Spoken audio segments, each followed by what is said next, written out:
Not many people remember Mary Lincoln anymore and her mysterious death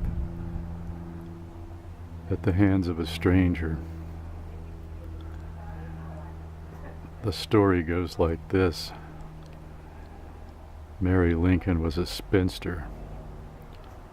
She lived in a town called Marion. It was in Pennsylvania. One night, someone entered her house and murdered her. It was brutal. They used an axe to chop off her head. And so, when the news hit the local paper, my parents read about it, of course, and they proclaimed it was something really awful, which it was. Few people liked Mary Lincoln. In high school, we used to cut through her yard on the way to school, and she would come running out with a broom and threaten us with her broom.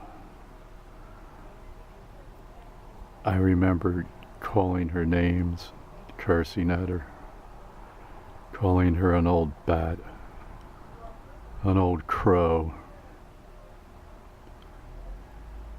And so for some reason, I began to tell my friends that it was myself who murdered Mary Lincoln. After a few days, a detective showed up at my house, asked questions,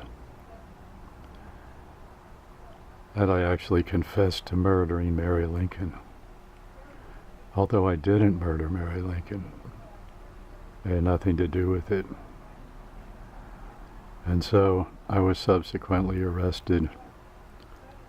I was tried as an adult because at that point I was 19 years old. I was sent to prison. I was sent to Holmesburg Prison in, it's part of Philadelphia, an area of Philadelphia called the Northeast, which was inhabited mostly by low-life whites, white trash. I managed to escape from the prison after about a year and a half.